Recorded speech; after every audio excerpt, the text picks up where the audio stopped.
Good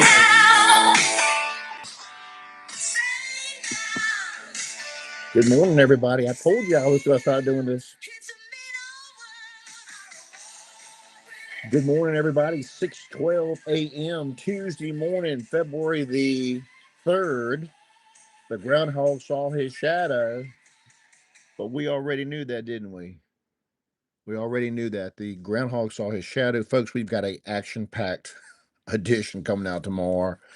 One thing that's not covered yet, but I'm telling you, in Blackstone and everywhere, it's not just a Blackstone thing. The light bills are going to be through the roof. I live in Blackstone, where the town has its own power system. Y'all know I'm frugal. I tell you about our thermostat, what I keep it on, how we live in the wintertime. It's kind of warmed up. Normally, lately, I've had the Courier-Record beanie, which we're going to do that for logo. Get the logo, get a little branding going on it there. But folks, my light bill was the highest it's ever been for December. We had that cold spell, we had snow. We had 8 inches of snow. People forget. And this month, my heat pump has run nonstop. It's on 63 or 65 for 9 or 10 days. It finally got to the point I lowered it to 60 because it wasn't getting any warmer than 63 in the house. I'm like, well, then why am I running it? So, folks, I'm telling you right now. And here's a little reality from somebody that served as mayor. We don't want to. I know that the light bills concern me because people were upset, understandably. It's not a lot the town can do. The town buys its power wholesale from Dominion through a group. There's 16 localities in Virginia, like Blackstone, that can sell electricity and buy it through a purchasing group, VEMA, Virginia Municipal Electric Association, and resell it at a margin where they can recover the cost. The town can put some money away for repairs, but also the purpose of that was not to be a profit center. It does make the town some money, but it was to provide the town electrical service at a time when towns were not being served. Blackstone won the right over 100 years ago from the state Supreme Court to sell power, to own and operate its own electrical distribution system. So that's how it started. And I will tell you right now that if you look at the outages and how quickly power is restored, you will find that Blackstone has a very good record. And that's just as a lifelong resident, someone who served as mayor for 16 and a half years. I just want to throw that out there. Okay, let's get to the news here. Sunday, what went down at the laundromat? I will tell you in this week's edition. What happened at the laundromat downtown Sunday morning and the police operation on Luke Street, two totally different things. But there was an arrest made on Luke Street of a local woman, and there was an arrest made of a 30-year-old male at the laundromat. Two different situations, not related. They coincided with each other, and I want to thank those of you who sent me video and photos. Really appreciate that because it was not being talked about on the scanner. Let's talk about that domestic that happened late last Monday night, where the police were following a bloody trail after someone tried to enter a home on Old Piney Green Road. A male subject. Now, I've asked the sheriff. The sheriff says the investigation is continuing. They caught the guy 90 minutes later. He was armed. There had been a report of a domestic shortly before midnight, last Monday night, January 26th, and the person was arrested around 1 a.m. But the sheriff did not say whether charges had been filed. He declined to say whether or not charges had been filed. That's interesting. Sheriff and I have a great relationship, so I'm sure there's a reason for that. Don't want to jeopardize the investigation. We get that, but that is interesting. The foot pursuit the next day, Tuesday afternoon, the foot pursuit in Burkeville. What's up with that? We'll have it in this week's edition. Okay, you can hear a little bit, see a little bit on Facebook. We'll have it. The whole story in this week's edition, plus the arrest of a 16-year-old male. 16-year-old male. Police recovered at least 10 shell casings, is what they're telling me, and they recovered multiple firearms after the young man, the 16-year-old, was arrested on 3rd Street. I'm told he lives on Luke Street. And of course, during that shooting, a bullet pierced the window of a 94-year-old woman's bedroom window. She was sleeping in the bed. The window was above her bed, and the bullet went in the upper right portion of the window if you're facing the house. She's lucky she wasn't injured. Police will not say if they believe the youth was shooting deliberately at the house or just spraying bullets. But, folks, that happened late Monday night, January 26th, when it was like 8 degrees outside. I mean, not trying to say crime is seasonal, but these shootings are normally in warmer weather. You hear gunfire at night. That's been unfortunately a recurring theme in Blackstone and other places. But um, you don't think of kids going outside in the cold and just popping off rounds. And I've told y'all numerous times, bullets designed for me don't scare me as much as bullets, because I hope there are no bullets with my name on them. But the ones that are scattered and to whom it may concern, they're the ones that scare us if we're in public. You remember the slip-in shootout almost 3 years ago, February of 2023. Was it more than 2 dozen rounds fired at 6:10 p.m. at the slip-in on North Main Street, where there were people present across the street driving by? These type of things are getting concerning. Police arrested a woman outside Walmart this past week on charges of trespassing and seeking money. That's not necessarily an old thing. The brutal cold and dogs, folks that have been the animal control officer Sheila Estes told me she received more than 40 calls about more than 40 dogs that are tethered in cold conditions that violate state law. You cannot tether a dog in the state of Virginia if the temperature gets below 32 degrees or above 85 for more than 1 hour. And Blackstone Town Council heard plenty about that last week. We're going to have the complete story in your paper that should come out, Lord willing, this afternoon. Some people get it tomorrow, or e-subscribers get it tomorrow. It hits some newsstands on Tuesday.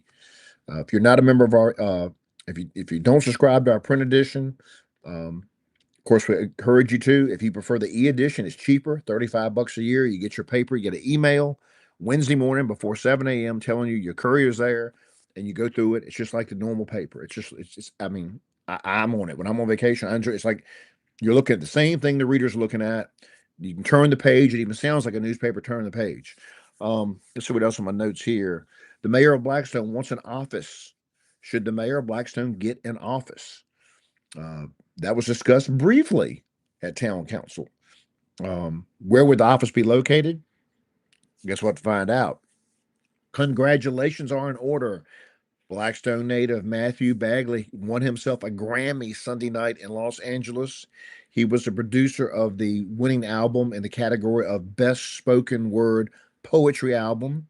As producer of that album, he gets a Grammy. That's a first that I know of for Nottoway County. Let's see, we've had Nottoway County natives win a Tony. The late Rich Crinkley of Blackstone, 1976, won a Tony for his Broadway production of The Elephant Man. We've had someone I'm close to, very close to, someone win 2 Emmys from Blackstone. They're news Emmys. Caroline Colburn, CBS 6. Caroline Colburn, my oldest daughter. Joyce and I, our oldest daughter. And now we've got Alexander Mack, Matthew Bagley, rising star, Grammy-winning singer, rapper, producer, grew up here in town. His parents live in town, Raleigh and Peaches Bagley. Congratulations to the Bagley family. A well-known Blackstone family, a long-time Blackstone family.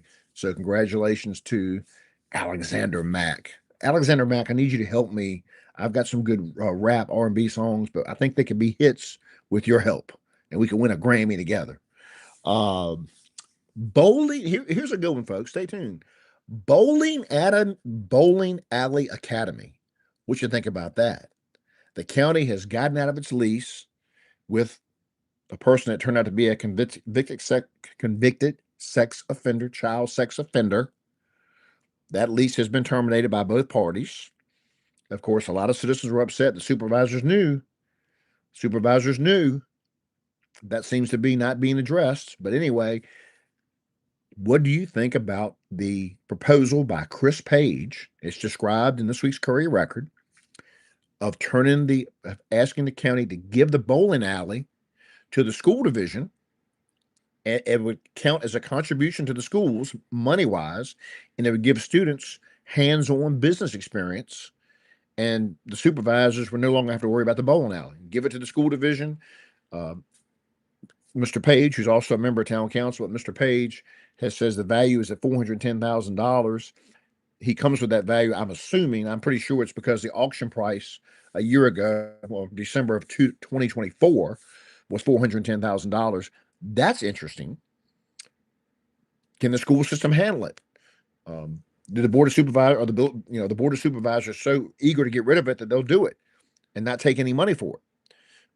Mr. Page will tell you that they're going to have to pay $1.1 million extra in local funding at least this year to fund the K through 12 school division. So why not cut that figure almost in half by giving the school division a bowling alley? Will the school board accept it if it were offered? That's a whole nother situation. Two other issues before we go here. I've got another story to write. Two questions that the school board wrestled with last Wednesday in a work session that at times was contentious, might be a strong word, but it was at times contentious or awkward. Number one, should Nottoway County Public Schools allow non-public school students, that means homeschooled or private schoolers, to take classes and participate in activities? Now, there's two things that are already a matter of law. Number one, homeschoolers are allowed already by state law to participate in a school division's ROTC program. Okay, that's law. The Virginia High School League prohibits statewide homeschoolers from playing sports. So the school board has nothing to do with those two issues. This would be for class. Say there's a homeschool student that needs a class that maybe their parent can't offer. What really brought this request about is that school board member Sonny Abbott, District 2 from Rural Crew, had a constituent approach him about her daughter returning to the school system to participate in band. And the proposal for the school division, it's going to be discussed. It's going to be a first reading in March, not next week, but March, on a proposal that would let homeschool and private school students take a class or classes or participate in clubs. If what the school board does, they have a first reading, then they have a second reading, and then they normally adopt it or don't adopt it. So you're looking at a first reading in March, second reading in April. It could be adopted at some point in April if it were to be adopted, if Dr. Marsha Martin, the division superintendent, asked that it not take effect till July 1st. She did a really thorough job of listing pros and cons, and she did offer some advice. She said, if you're out there and you're homeschooling your kid, but you want to bring them into the high school level, because that, for some folks, that's as far as they can teach. I mean, I don't know if I can teach 8th grade math right now. I mean, I can do it, but I don't know if I can teach it. But she does say that those that are thinking about if you're homeschooling and want to say, I'm going to homeschool, then throw them into the high school. She did say publicly last week at Wednesday's work session to do that early, like 9th grade, or, because what happens is a lot of kids think they're going to graduate on time, and all of a sudden they realize they don't have the credits. They come in as a sophomore or junior, they don't have the credits, and therefore they get an unpleasant surprise. Hey, your homeschool kid's brilliant, but they don't have X, Y, and Z to meet our criteria. And of course, any student that goes to Nottoway part-time will be subject to the same disciplinary standards. Bill Outlaw had a lot to say about that. He said that opponents of letting homeschool students attend public school make arguments that they're not going to be able to adjust or that there are going to be discipline issues. Mr. Outlaw says most homeschool kids he's seen are very disciplined and very courteous. And the other issue is, well, can a homeschool child that's been learning at home with maybe only a sibling or no siblings in the room with him or her, how would they react when they get into a classroom full of 20 or 30 people? Outlaw was strong. School board member Bill Outlaw was strong, refuting that, saying the socialization, excuse me, y'all, a news frog got in my throat and my coffee cup's empty. But Mr. Outlaw said that the socialization argument has been debunked, but it's something that people try to use to keep homeschoolers and private schoolers from out of the public school system. And one of the things that brought this issue up, like I said, Sonny Abbott brought it up, but Mr. Outlaw took it and ran with it and said that all those folks are taxpayers. All the folks that homeschool their kids in Nottoway County, they're taxpayers. They're more than likely taxpayers. They own real estate, car, whatever. So that was one big argument that the school system had. Not an argument, but that was a big discussion. And the other one is, what organization should the Nottoway School Board belong to? For years, it's been the VSBA. It's still the VSBA, Virginia School Boards Association. It's based in Charlottesville. sort of a lobby group. It's sort of a like the Virginia Municipal League for Towns or the Virginia Association of Counties for counties.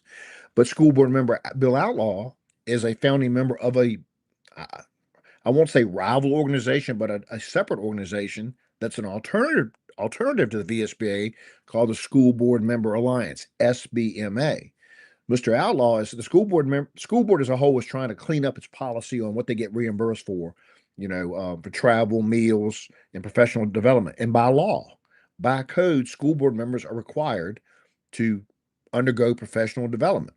Typically, they go to VSBA conference, go to work sessions, that sort of thing.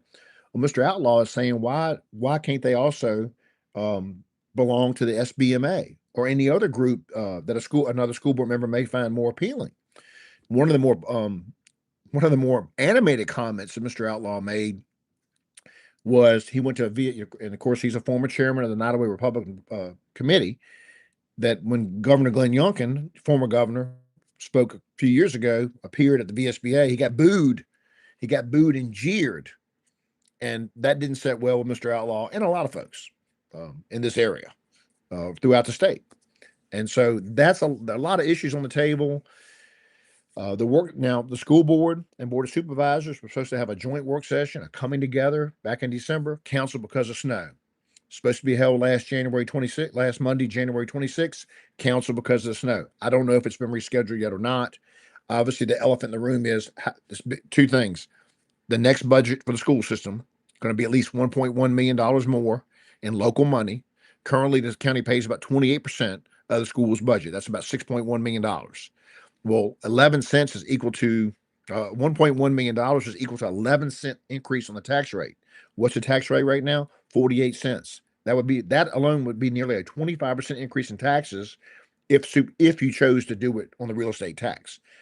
The other larger issue, I would say, for the Board of Supervisors in Nottoway is the school system has immediate needs of HVAC at Crew Primary. $4 million is the estimate. Probably be a year-long process to install and do it right. That's just Crew Primary. There are other capital needs as well. If the General Assembly passes this bill that would let localities add a penny to the sales tax with a referendum, would Nottoway County voters vote to tax themselves extra penny that's provided that extra penny generates money that goes strictly for school renovations or construction? Will Board of Supervisors vote to have the referendum? I think they probably would. But referendums in Nottoway County for taxes don't have a good track record. It's people who even acknowledge the need. It's hard for people to vote to tax themselves. Nottoway County tried a meals tax in 1990. I think it was defeated twice. And right now, if Nottoway County had a meals tax, guess what? They can't tax in the incorporated towns. Only restaurants in the county. Well, how many restaurants are located outside the town limits or facilities that sell prepared food? There's some, but there's no McDonald's in the county. There's no Hardee's in the county. There's some convenience stores that make prepared food. It would not generate a whole lot. Blackstone makes about $800,000 a year off its meals tax. That's more than the real estate and personal property tax combined. So that plus the sale of electricity are two things that Blackstone really relies on to do things that sometimes people say are not true vital core functions of local government. Last item, and I'm not going to hit this in the paper. I want us to have probably a YouTube exclusive debate. There was a photo posted on Facebook last week on Thursday afternoon by Teddy Long of Lunenburg showing a cat-like object with a long tail. Thursday afternoon. Okay. There was debate about whether or not it was a mountain lion or bobcat. It wasn't a bobcat. Bobcat tail is about this long. Okay, about that long. The tail on this creature was farther than you can see. Well, it was probably about a foot or so long, but not a bobcat. So a hunter went out and said, I'll prove to you it's a bobcat. Killed a bobcat, held it up, taken by the same game cam, same trail cam. Case closed. I didn't think it was case closed. Well, guess what? The very next Sunday, February 1st, in the afternoon again, same creature as before, long tail. So it wasn't a bobcat that hunter killed. Now, we're going to have a conversation about those photos. My thinking is it's either a juvenile mountain lion, or based on the proportion and the angle of the footage, could it be a feral or stray cat? One thing about cats, I'll say, because I have them in my neighborhood, they do follow a routine. And this creature, now I go, does that apply to all felines? Does that apply to mountain lions as well as cats? But it was almost the exact same time of day in the afternoon, almost the exact same photo. But again, long tail, not a bobcat, not a bobcat, not a coyote. Um, so we'll see. But we'll have a discussion about that. And like I said, I'm not proclaiming anything, but I'm saying I feel comfortable now. You can rule out bobcat.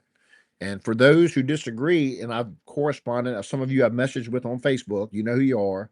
I enjoy the dialogue. I'm not I'm not arrogant enough or knowing enough to say you're wrong, you're a fool.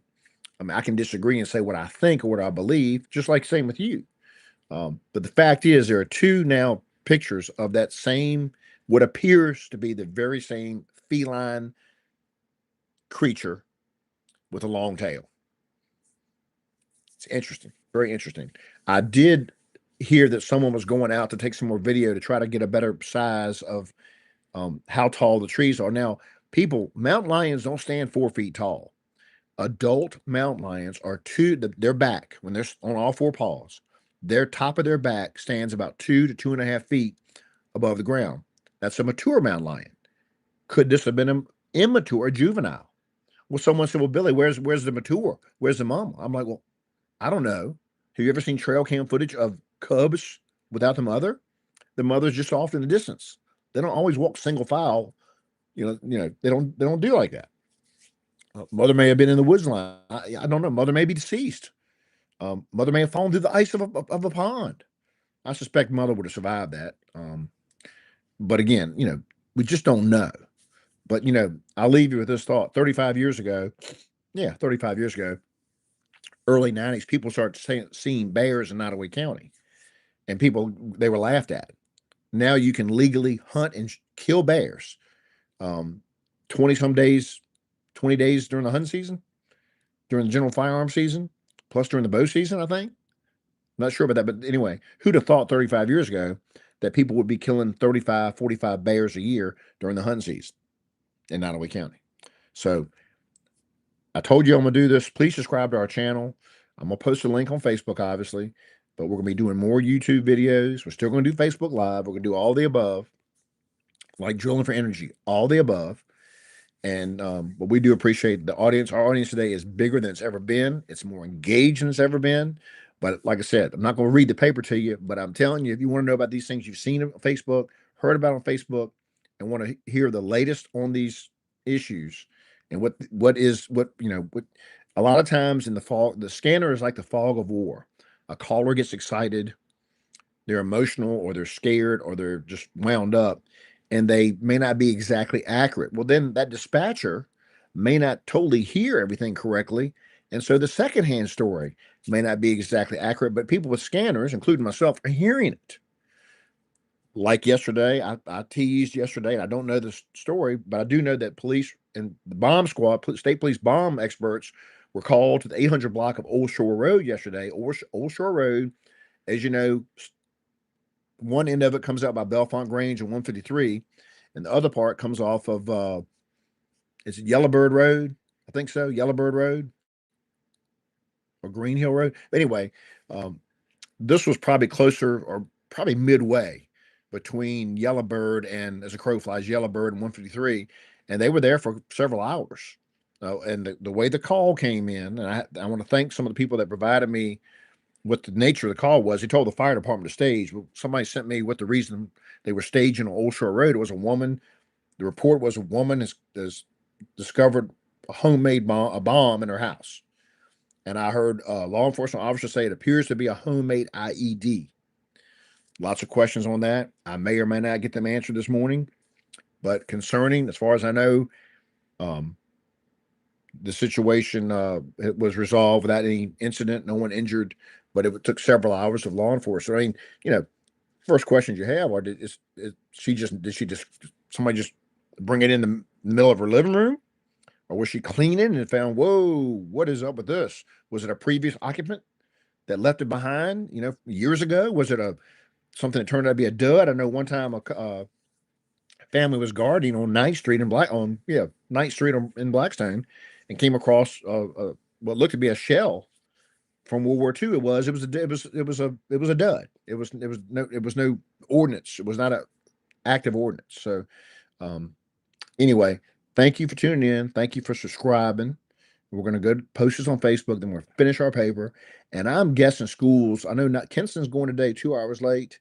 My guess is not away goes tomorrow 2 hours late. That's just a guess. That's just a guess. I said the groundhog would not see his shadow, and I was wrong on that. Okay, so don't bet on what I say. But I will tell you this: you can bet that creature on Teddy Long's game cam is not a bobcat. Is not a bobcat. It's either a juvenile mountain lion or it's a large stray feral cat. Be safe, be grateful, be happy, be the best you can be. Thank you.